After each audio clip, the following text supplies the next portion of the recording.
আঁৰৰ পৰা কোনে চলাইছে গুৱাহাটীৰ গ্ৰীণ বাছ?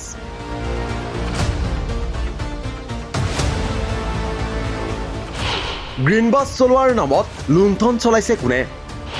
কিমান টকাত লৈ কিমান আদায় কৰিছে কোম্পানীয়ে? দি ক্ৰছ কাৰেণ্ট এক্সক্লুচিভ।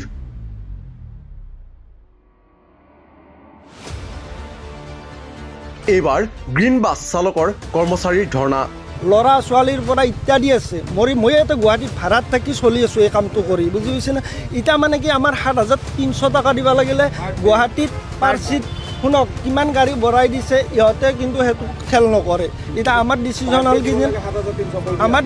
হ'ল কি জানে সকলোৱে মিলিজুলি কৰিছোঁ কামটো কি জানে, টাৰ্গেটটো কমাই দিব লাগে, কমাই দিলে আমাৰো চলাৰ সুবিধা হয়। আমাৰ গুৱাহাটীত চলি থকা গ্ৰীণ বাছৰ এইসকল কৰ্মচাৰীৰ অভিযোগ, গ্ৰীণ বাছৰ নামত চলি আছে শোষণ আৰু লুণ্ঠন। প্ৰতিদিনে অত্যধিক ভাড়া আদায় লৈছে গ্ৰীণ বাছ চলাই থকা কোম্পানীসমূহে। সেইবাবেই বাছ সেৱা বন্ধ কৰি প্ৰতিবাদমুখৰ হৈ পৰে গ্ৰীণ বাছৰ চালক কৰ্মচাৰীসকল। অভিযোগ অনুসৰি খানাপাৰা মিৰ্জাপথৰ একোখন গ্ৰীণ বাছে প্ৰতিদিনে দিব লাগে 7,300 টকা। খানাপাৰা GS ৰোডৰ একোখন গ্ৰীণ বাছে প্ৰতিদিনে দিব লাগে 6,800 টকা।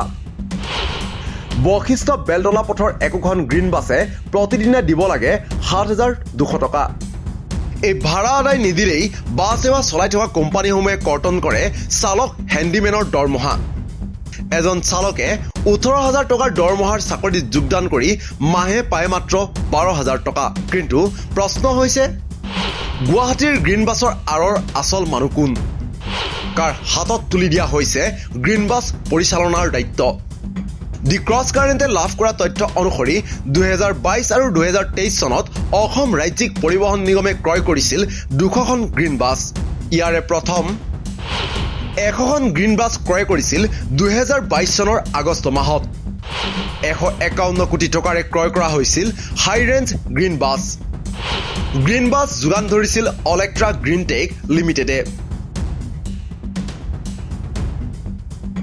সেই সময়ত অভিযোগ উঠিছিল যে গ্ৰীণ বাছৰ নিবিদাত JBM লিমিটেড নামৰ এটা প্ৰতিষ্ঠানে অংশগ্ৰহণ কৰিছিল।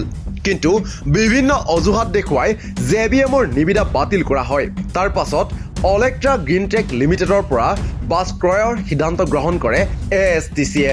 এয়া অলেক্ট্ৰাক দিয়া বাছ যোগানৰ নিৰ্দেশ।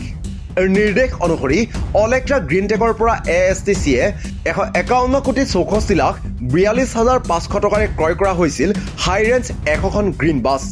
ইয়াৰ পাছত 2023 চনৰ জানুৱাৰীত ASTCয়ে ক্ৰয় কৰে আন 100খন ল' ৰেঞ্জ গ্ৰীণ বাছ।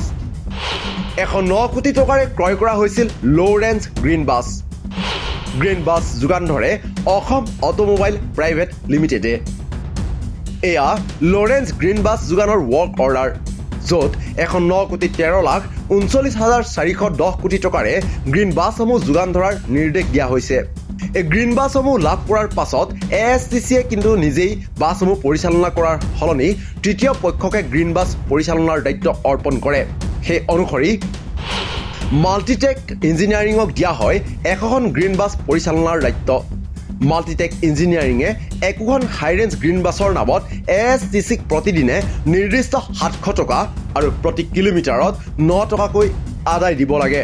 আনহাতে RBEE এণ্টাৰপ্ৰাইজক দিয়া হয় 100খন গ্ৰীণ বাছ পৰিচালনাৰ দায়িত্ব।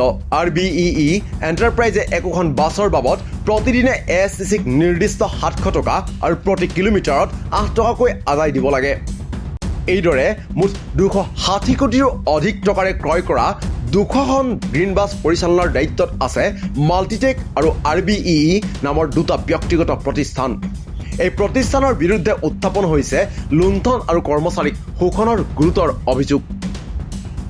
নিউজ ডেস্ক ৰিপৰ্ট, দি ক্ৰছ কাৰেণ্ট।